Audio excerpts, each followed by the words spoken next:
Today we'll talk about the aneuploidy. As we have already discussed about the numerical changes in chromosomes. Numerical changes in chromosomes are of two types. One is euploidy and another is aneuploidy. Euploidy we have discussed. Then we'll talk about the aneuploidy. In case of aneuploidy, there is loss of one or more chromosomes, or there is a gain of one or more chromosomes. So we can say that aneuploidy में loss of chromosomes होता है या gain of one or more chromosomes होता है. और in case of aneuploidy, the chromosome जो complement होता है वो chromosome number जो है वो unbalanced बन जाता है in case of aneuploidy. So this is aneuploidy. We have loss or gain of chromosomes. This aneuploidy, it is of two types, hypoploidy and hyperploidy. Aneuploidy is of two types, hypoploidy and hyperploidy. If there is loss of chromosome, that is called as hypoploidy. If there is gain of chromosome, that is called as hyperploidy. अब loss of chromosome अगर हो जाएगा तो हम उसको हाइपोप्लॉइडी बोलेंगे, और अगर गेन ऑफ क्रोमोसोम हो जाएगा तो उसको हम हाइपरप्लॉइडी बोलेंगे. यह हाइपोप्लॉइडी जो है तीन टाइप्स के थे, monosomic, double monosomic, nullisomic. Monosomic में एक क्रोमोसोम लॉस हो जाता है from the chromosome complement, so it is represented by 2n-1. डबल मोनोसोमिक में 2n-1, इसमें दो क्रोमोसोम्स लॉस हो जाते हैं. सो इस तरह अगर हमारे पास एक डिप्लॉयड क्रोमोसोम नंबर है, ये एक होमोलॉगस क्रोमोसोम, दूसरा homologous pair of chromosome, third homologous pair of chromosome, fourth homologous pair of chromosome, तो नलिसोमिक में दो क्रोमोसोम्स लॉस्ट हो जाते हैं, 2n-2. इसमें दो क्रोमोसोम्स लॉस्ट हो जाते हैं. दैट मीन्स नलिसोमिक 2n-2, इसमें दो क्रोमोसोम्स लॉस्ट हो जाते हैं. So this is one pair of homologous chromosome, another pair, third pair, fourth pair of homologous chromosome missing. So जब एक क्रोमोसोम कंप्लीमेंट में से one homologous pair of chromosome lost हो जाएगा, उसको हम नलिसोमिक बोलते हैं, 2n-2. अब मोनोसोमिक, जब एक chromosome, if one chromosome is lacking, उसको हम मोनोसोमिक बोलते हैं, 2n-1. 2n-1 जो है इसमें एक क्रोमोसोम लॉस्ट हो जाता है. सो यह एक होमोलॉगस क्रोमोसोम, दूसरा होमोलॉगस, तीसरा होमोलॉगस पेयर ऑफ क्रोमोसोम, चौथा जो है उसमें एक ही member of homologous pair, another homologous chromosome जो है वो मिसिंग है. अब डबल मोनोसोमिक में, इसमें डबल मोनोसोमिक 2n-1, इसमें भी क्रोमोसोम लॉस्ट हो जाता है, और इसमें दो क्रोमोसोम्स लॉस्ट हो जाते हैं, लेकिन ये दो chromosomes homologous pair of chromosomes नहीं होते हैं. दैट मीन्स ये कंडीशन ऐसी है, अगर ये डिप्लॉयड क्रोमोसोम नंबर है तो मोनोसोमिक, डबल मोनोसोमिक ऐसा होगा, 2n-1, 2n-1. सो ये एक है pair of homologous chromosome, second pair of homologous pair of chromosome, third में एक member, one member of homologous chromosome is lost, और फोर्थ में one member of homologous pair of chromosome is lost. So इसमें दो chromosomes lost हो जाते हैं double monosomic, लेकिन वो क्रोमोसोम्स होमोलॉगस नहीं होते हैं. वाइल एज नलिसोमिक में दो क्रोमोसोम्स लॉस्ट होते हैं, लेकिन वो homologous chromosomes, homologous pair of chromosomes होते हैं.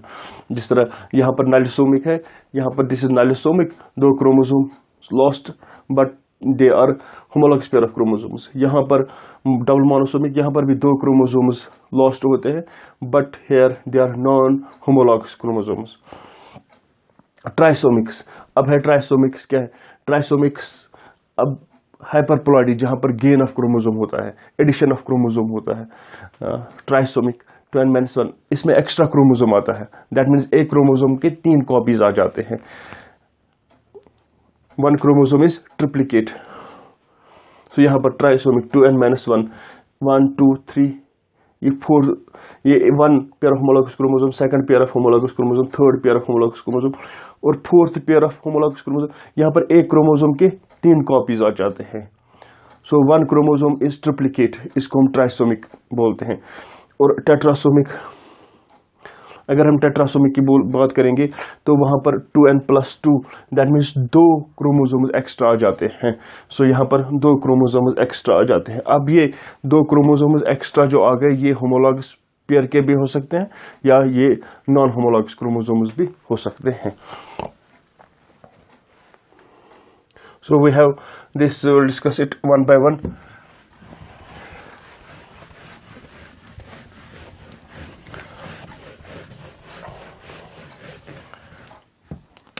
So I told you that aneuploidy. What is aneuploidy? Aneuploidy में there is loss or gain of one or more chromosomes. As I told you that aneuploidy, it is the condition in which the cell or an organism loses or gains one or more chromosomes. अब aneuploidy जो है इसमें loss या gain of chromosomes हो जाता है और इसमें क्रोमोसोम सेट जो है अनबैलेंस्ड बन जाता है। क्रोमोसोम सेट अनबैलेंस्ड बन जाता है।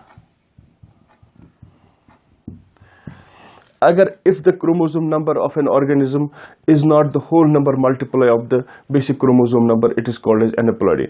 अगर एक ऑर्गेनिज्म है उसमें क्रोमोसोम नंबर जो है वो मल्टीप्लाई नहीं है बेसिक क्रोमोसोम नंबर का, उसको हम एनेप्लॉइडी बोलेंगे और इस कंडीशन को है that organism is called as aneuploids and that condition is called as aneuploidy. So if the chromosome number of an organism, if the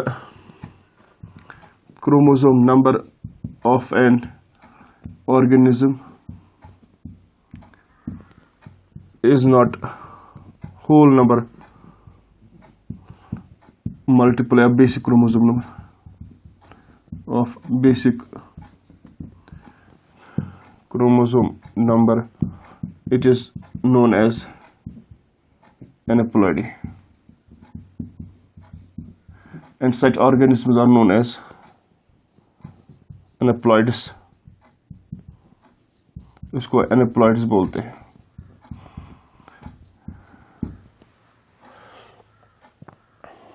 for example अगर एक ऑर्गेनिज्म है उसका बेसिक क्रोमोसोम नंबर है 4, X जो है basic chromosome number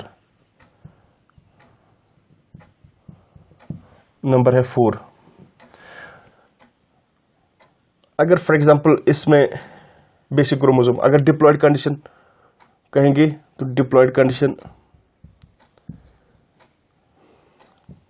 for example 2n जो है that is 8। अगर इसमें एनेप्लॉइड्स में क्या होता है, एनेप्लॉइड्स में अगर इसमें 9 क्रोमोसोम्स होंगे, अगर इसमें 7 क्रोमोसोम्स होंगे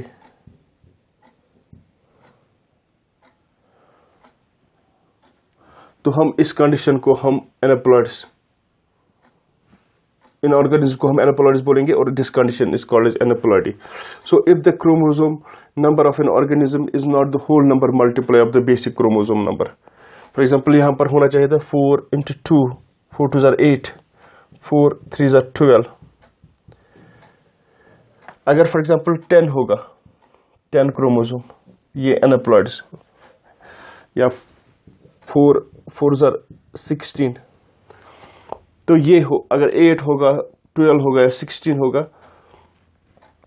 तो हम ये एपोलॉइड्स बोल सकते हैं। लेकिन जब आपके पास क्रोमोसोम नंबर होगा that is not the whole number multiply of basic chromosome number, that condition is called as aneuploidy and such organisms are called as aneuploids. For example उनमें 9 अगर बेसिक क्रोमोसोम 4 होगा इनमें 9 क्रोमोसोम्स होंगे, 7 chromosomes होंगे, 8 chromosomes होंगे, तो इस condition को हम aneuploidy बोलते हैं and such organisms are called as aneuploids.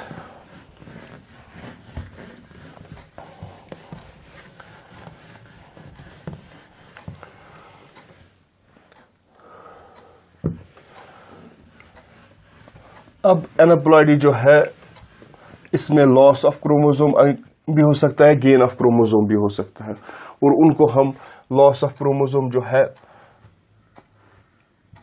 उसको हम हाइपोप्लॉइडी बोलते हैं, हाइपोप्लॉइडी, और गेन ऑफ क्रोमोसोम इसको हम हाइपरप्लॉइडी बोलते हैं, हाइपरप्लॉइडी। अब हमारे पास कंडीशंस है, फॉर एग्जांपल हमारे पास we have first monosomic. Monosomic condition जो है इसको हम रिप्रेजेंट करते हैं 2n-1। मोनोसोमिक कंडीशन इसको हम रिप्रेजेंट करते हैं 2n-1। इसमें वन क्रोमोसोम जो है, वन क्रोमोसोम, इसमें एक क्रोमोसोम लॉस्ट होता है, वन क्रोमोसोम इज लॉस्ट। अगर फॉर एग्जांपल अगर हम बेसिक क्रोमोसोम की बात, अगर हम बेसिक क्रोमोसोम 8 है डिप्लॉयड में, इसको 8, दिस इज डिप्लॉयड कंडीशन, तो इसमें 8-1, तो इसमें 7 क्रोमोसोम्स होंगे। अगर हम इन केस ऑफ ह्यूमन्स में एक सिंड्रोम है that is called as Turner syndrome.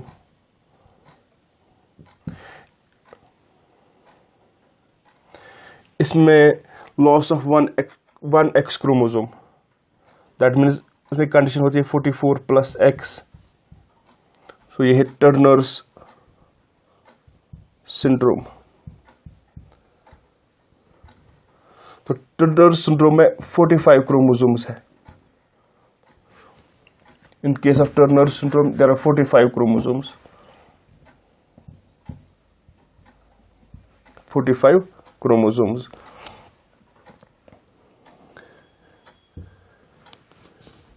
होने चाहिए थे 46, ह्यूमंस में 46 क्रोमोसोम्स होते हैं डिप्लॉयड कंडीशन में, लेकिन यहाँ पर टर्नर सिंड्रोम में 45 chromosome, that means there is a loss of one chromosome. और वो कौन सा क्रोमोसोम है? वो एक्स क्रोमोसोम है। सो मोनोसोमिक कंडीशन वो कंडीशन है जहाँ पर लॉस ऑफ वन क्रोमोसोम हो जाता है, और एग्जाम्पल है टर्नर सिंड्रोम इन ह्यूमन्स, जहाँ पर 1 एक्स क्रोमोसोम लॉस्ट हो जाता है, और इसको हम रिप्रेजेंट करते हैं 44+X, this is called as monosomic. इसी तरह है डबल मोनोसोमिक।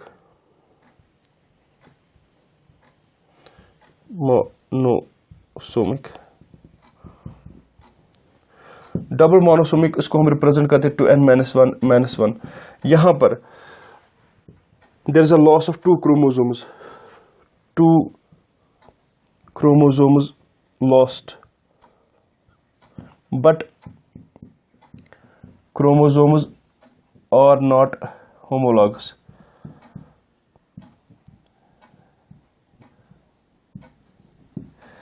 यहां पर 2 क्रोमोसोम्स इसमें लॉस हो जाते हैं। देयर इज डबल मोनोसोमिक में 2 क्रोमोसोम्स लॉस्ट हो जाते हैं, लेकिन ये 2 क्रोमोसोम्स होमोलॉगस नहीं होते। जिस तरह डबल मोनोसोमिक 2n-1, ये यहाँ पर 2 क्रोमोसोम्स लॉस्ट हुए हैं, एक क्रोमोसोम और दूसरा chromosome, but they are non homologous, they are not homologous chromosomes. इसी तरह नलिसोमिक में,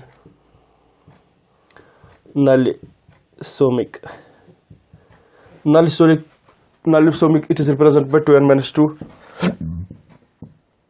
इसमें भी 2 क्रोमोसोम्स लॉस्ट हो जाते हैं, बट इसमें ये मसला है कि इसमें जो क्रोमोसोम्स 2 लॉस्ट हो जाते हैं, they are homologous pair of chromosomes. इसमें homologous pair of chromosomes lost हो जाते हैं, one pair of homologous chromosomes lost. इसमें एक pair of homologous chromosomes lost हो जाते हैं, दैट मीन्स 2 क्रोमोसोम्स इसमें लॉस्ट हो जाते हैं और वो होमोलॉगस होते हैं। यहाँ पर डबल नलिसोमिक में 2 क्रोमोसोम्स 2n-2, इसको हम रिप्रेजेंट करें 2n-2, इसमें 2 क्रोमोसोम्स लॉस्ट हो जाते हैं, लेकिन वो 2 chromosomes they are pair of homologous chromosomes, they are homologous chromosomes, they are homologous pair of chromosomes यहाँ पर लॉस्ट हो जाते हैं। और नलिसोमिक जो है it is not possible in animals, क्योंकि वो सर्वाइव नहीं करेगा अगर एक pair of homologous chromosome lost है। हाउएवर ये नलिसोमिक जो है पॉसिबल है इन प्लांट्स में, ये पॉसिबल है, it is possible in plants, polyploids में ये पॉसिबल है, पॉलीप्लॉइड्स में nullisomics are possible in plants in polyploids. So this was regarding the hypoploidy. अब है hyperploidy.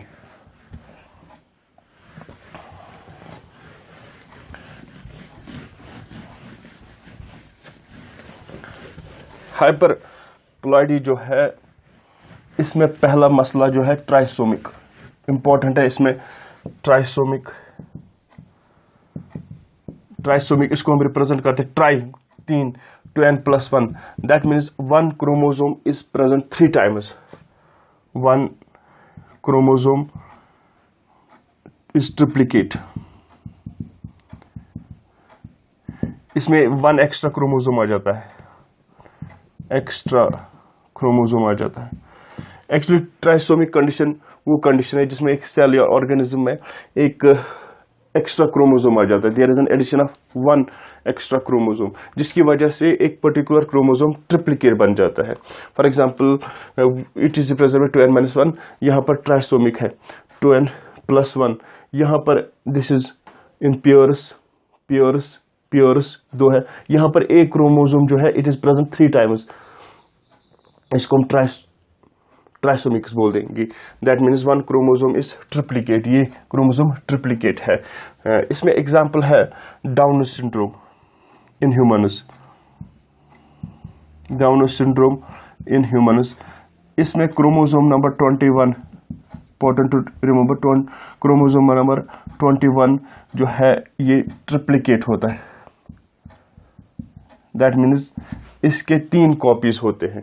एक इंडिविजुअल में होने चाहिए थे 2 ही कॉपीज, लेकिन इसके 3 कॉपीज है। That means there are 3 chromosomes of chromosome number 21। इसी तरह क्लिनेफेल्टर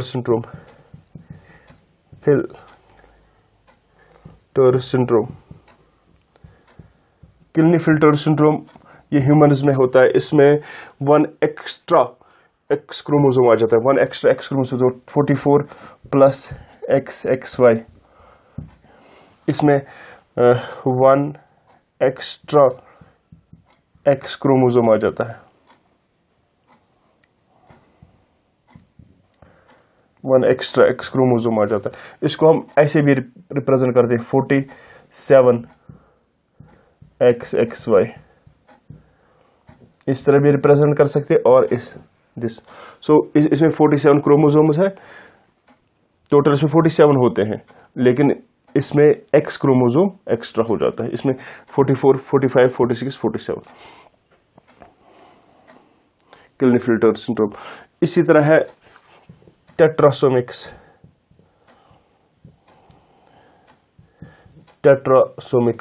दैट मीन्स 2n+2 टेट्रासोमिक्स। इसमें एक पर्टिकुलर क्रोमोसोम प्रेजेंट होता है 4 times. 1 particular chromosome it is present 4 times. या हम ये कहेंगे कि एक पर्टिकुलर क्रोमोसोम के 4 कॉपीज होते हैं।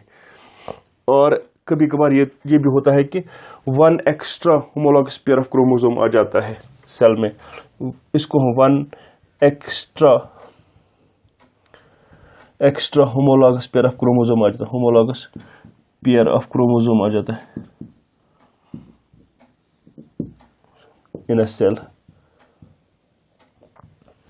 1 extra homologous pair of chromosomes आ जाता है, जिसकी वजह से ये ऑर्गेनिज्म जो है टेट्रासोमिक बन जाता है। इसमें 2 एक्स्ट्रा क्रोमोसोम्स आ जाते हैं।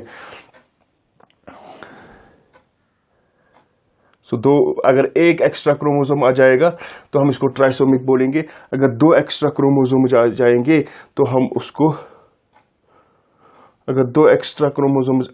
तो हम उसको टेट्रासोमिक बोलते हैं। This was regarding the aneuploidy. अब ये एनेप्लॉइडी जो है वो अराइज किस तरह,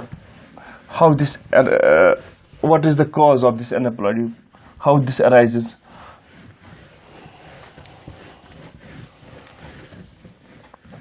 एनेप्लॉइडी जो है it arise due to the non disjunction of chromosomes. Aneuploidy जो है इसका कॉज क्या है, it arises due to the non disjunction of homologous chromosomes during meiosis.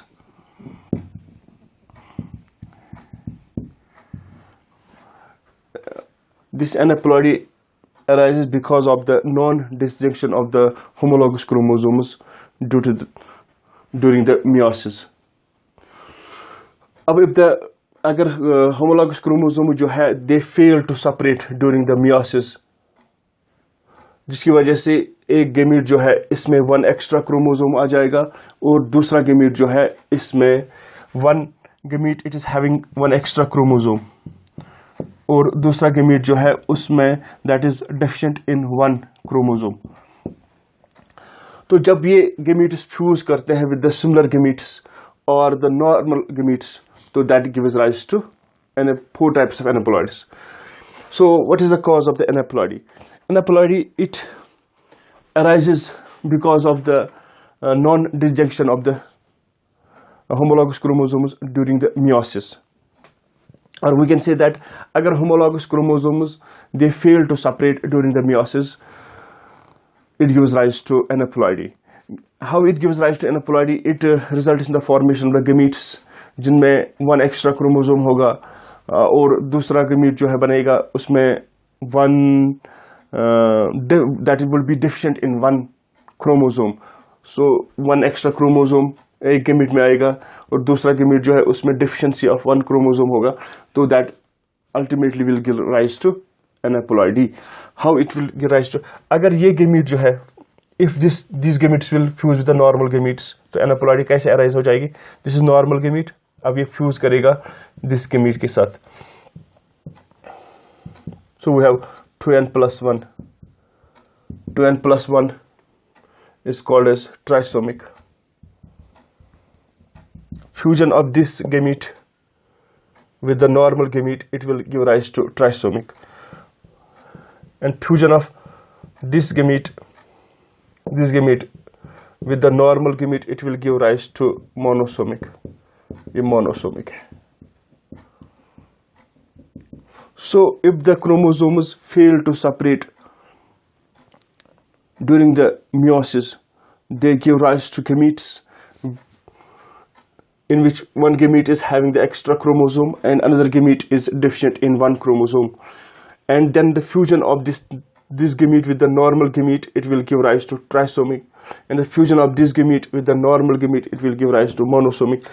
अगर अब फ्यूजन होगा सिमिलर गेमीट्स के साथ n+1 into n+1, तो this condition is 2n+2.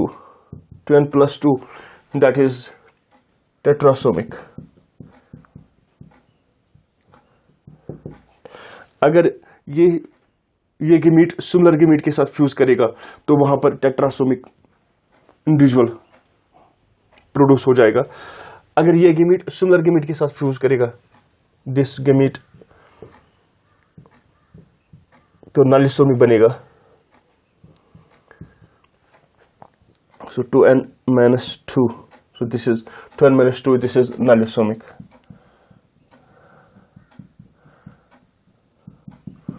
So we can say that aneuploidy arises due to the non-disjunction of the homologous chromosomes during meiosis. अब मसला है कि क्या somatic cells में aneuploidy arise हो सकती है? हाँ, the aneuploidy can also arise. Aneuploidy can also arise in the somatic cells where non-disjunction occurs. So somatic cells में भी कभी कभार एनाप्लॉइडी हम देख सकते हैं, प्लॉइडी, और ये अराइज हो जाता है because of the non disjunction of chromosomes during mitosis. Non disjunction of chromosomes during mitosis. So we can say that in somatic cells, aneuploidy can also arise due to the non-disjunction of the chromosomes during mitosis. और इसकी वजह से जो individual cells होंगे,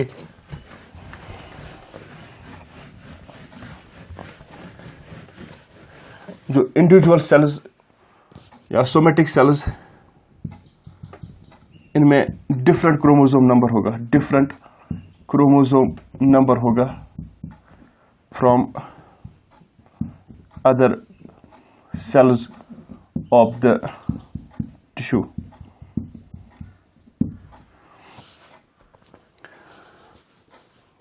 For example, यहाँ पर ये एक सेल है, दिस इज टिश्यू. इस पर्टिकुलर सेल, सोमेटिक सेल में एनेप्लॉइडी हम देखते हैं, तो इस सेल का क्रोमोसोम नंबर डिफरेंट होगा from the other cells of this tissue और other cells of the parts of the body, जिसकी वजह से we observe different chromosome number in that particular cell. And we have seen condition what is called as, for example, mosaic individuals. Mosaic individuals हमने देखे हैं, या हमने वेरिगेशंस देखे हैं in plants. Varigations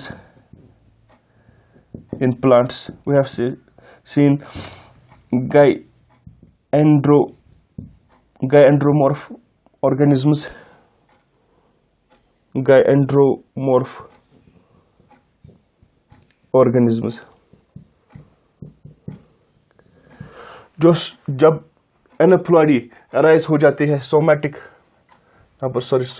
सेल्स में, जब एनेप्लॉइडी अराइज हो जाती है सोमैटिक सेल्स में, तो it gives rise to mosaic individuals, जिनमें हम देखते हैं कि मोज़ाइक पैटर्न होता है और बॉडी में, या वेरिगेशंस हम देखते हैं, या गायएंड्रोमॉर्फ ऑर्गेनिजम्स. गायएंड्रोमॉर्फ ऑर्गेनिजम्स वो ऑर्गेनिजम्स है जिनमें मेल और फीमेल पार्ट्स एक ही इंडिविजुअल में पाए जाएंगे. So these mosaic individuals or variegations are because of the aneuploidy in the somatic cells. So we talked about what is aneuploidy, what are the different types of the aneuploidy. So remember that in case of aneuploidy there is loss or gain of one or more chromosomes. Then we have different types of aneuploidy. We have nalisomic 2n-2, where one pair of homologous chromosome is lost. Monosomic, there is one chromosome is lost. Then we have double monosomic, we discussed trisomic and tetrasomic. And then what are the causes of the aneuploidy? It arises due to the non-disjunction of the chromosomes, homologous chromosomes during meiosis. When the chromosomes fail to separate during the meiosis, it gives rise to aneuploidy. And in case of somatic cells, aneuploidy can also arise. That aneuploidy in the somatic cells will give rise to mosaic individuals or variegations or gyandromorph organisms. Thanks.